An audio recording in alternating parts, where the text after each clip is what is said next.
இன்றைக்கி வந்து நம்ம ஸ்பெஷல் என்னென்னு பார்த்திங்கன்னா நம்ம ஊத்தாப்பம் செட்டிநாட்டு கார சட்னி ரெண்டுமே பார்க்கலாம். இப்போது ஊத்தாப்பத்துக்கு தேவையான அளவுகள்லாம் பார்த்துட்டு வந்துடலாம். நான் வந்து 250 கிராம் கப்பில் வந்து ஒரு கப் வந்து குண்டு மாவு பச்சரிசி எடுத்திருக்கேன். அடுத்து ஒரு கப் வந்து இட்லி அரிசி குண்டு அரிசி இட்லி அரிசி இருக்குல்ல, அது ஒரு கப் எடுத்திருக்கேன். கிராம் கணக்கு பார்த்திங்கன்னா 250 கிராம் எடுத்திருக்கேன். அடுத்து அந்த 80 கிராம் கப் இருக்குது பார்த்திங்களா, அதில் ஒரு கப்பு வந்து உளுந்து சேர்த்துருக்கேன். ஒரு 60 கிராம் கப்பு கடைசி கப்பு இருக்குல்ல, அதில் வந்து ஒரு 1/4 கப்பு துவரம்பருப்பும் கடலைப்பருப்பும் எடுத்துருக்கேன். 2 டேபிள் ஸ்பூன் வந்து வெந்தயம் எடுத்துக்கிடுவோம். இப்போ வந்து எல்லாத்தையும் நல்ல தண்ணி ஊற்றி நல்லா 2 தடவை 3 தடவை நல்லா களைஞ்சிங்க அப்படின்னா தான் தோசைக்கு வந்து நல்லா சீக்கிரம் மாவு புளிக்காமல் இருக்கும். எவ்வளோ தூரம் களி சுத்தமாக வைக்கிறீங்களோ அவ்வளோ தூரம் மாவு நல்லாயிருக்கும். சுத்தமாக நல்ல தண்ணி ஊற்றி ஒரு 8 மணி நேரம் ஊற வச்சுக்கலாம். நான் வந்து நைட்டே ஊற வச்சுட்டேன் அப்படின்னு சொன்னால் காலையில் ஆட்டுறதுக்கு சரியாக இருக்கும். இன்றைக்கி காலையிலே ஊற வச்சு இப்போ நைட்டு மாவு ஆட்ட போகிறேன். நான் மிக்சியில் தான் ஆட்டுறேன். இதை ஆட்டும்போது அன்னைக்கு வடித்த சாதம் அது இருந்தால் ஒரு கை சேர்த்துக்கோங்க. இப்போ மாவு நான் மிக்சியிலே ஆட்டி எடுத்துட்டேன்.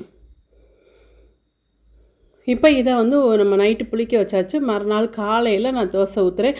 8 மணி நேரம் வந்து இந்த மாவு வந்து புளிச்சதுக்கப்புறம் காலையில் வந்து தோசை ஊற்றுறதுக்கு தேவையான கேரட்டு வெங்காயம் எல்லாம் ரெடி பண்ணி விட்டேன். அது போக தக்காளியும் கார சட்னிக்கு ரெடி பண்ணிவிட்டேன். வெங்காயம் தக்காளி புளி மிளகாய் வத்தல் 2 பூண்டு தேவையான அளவு உப்பு, இதுதான் நம்மளுடைய சட்னிக்கு. நல்லா அரைச்சாச்சு, நைஸாக அரைச்சிக்கோங்க.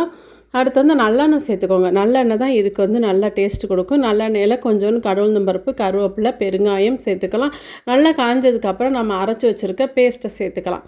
நம்ம எடுத்து வச்சுருக்க அந்த வெங்காயம் தக்காளி புளி மிளகாய் வத்தல் உப்பு 2 வெள்ளைப்பூடு எல்லாம் சேர்த்து எதுவுமே வதக்கலை, பச்சையாக தான் அரைச்சிருக்கோம். அரைச்சி தாளித்து நமக்கு வடச்சட்டியில் ஊற்றி வச்சு நல்லா கனமான வடச்சட்டி எடுத்துக்கோங்க. கையெல்லாம் தெரிக்கும். சின்னதாக அளவாக எடுக்காதீங்க, இது கொஞ்சம் பெருசாகவே எடுத்துக்கோங்க. நல்லா கொதித்து வரடும். நல்லெண்ணெய் ஊற்றி இறக்கி வச்சுருங்க. சட்னி நல்லா கம்மன்னு டேஸ்ட்டாக வாசமாக சூப்பராக இருக்கும். இதுதான் நம்மளுடைய செட்டிநாட்டு கார சட்னி. இப்போ பார்த்திங்கன்னா நம்மளுடைய ஊத்தாப்பத்தையும் அடுத்து நம்ம ஊற்ற ஆரம்பிச்சுக்கிறலாம். அதோட வந்து பார்த்திங்கன்னா நல்லா வந்து நம்ம மாவு சூப்பராக பொங்கி வந்திருக்கு. எடுத்து நம்ம வந்து கனமான ஊத்தாப்பமும் ஊற்றலாம், நல்லா முறுமுறுன்னு பட்டர் தோசையும் ஊற்றிக்கிடலாம். இப்போ நம்ம ஊத்தாப்பம் ஊற்றும்போது நல்ல ஒரு டேஸ்ட். இந்த டேஸ்ட் வந்து நீங்கள் நார்மலாக ஊற்றுற மாவை விட இந்த மாவுக்கு டேஸ்ட் வித்தியாசமாக இருக்கும். ஒரு தடவை நீங்களும் செஞ்சு பாருங்களேன். செஞ்சு பார்த்துட்டு எப்படி இருக்குன்னு சொல்லுங்கள். நம்ம வீட்டில் அரைச்ச இட்லி பொடி கருப்பு உளுந்து இட்லி பொடி நம்ம சேனலில் இருக்குது. அதை செக் பண்ணி பாருங்கள். செக் பண்ணி அதே அளவுக்கு இட்லி பொடி அரைச்சிக்கோங்க. இது அநேகருக்கு பிடிச்ச ரொம்ப டேஸ்ட்டான ஒரு இட்லி பொடி.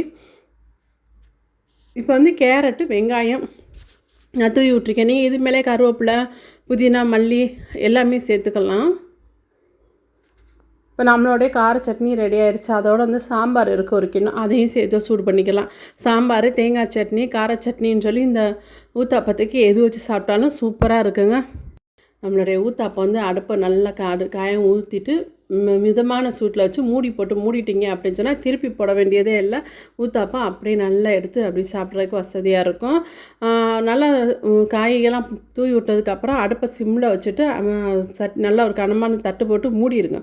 மூடிட்டிங்கன்னா நல்லா வெங்காயம் அந்த கேரட்டு இன்னும் நீங்கள் என்னென்ன காய் சேர்க்கணுமோ சேர்க்கலாம். நல்லாயிருக்கும்.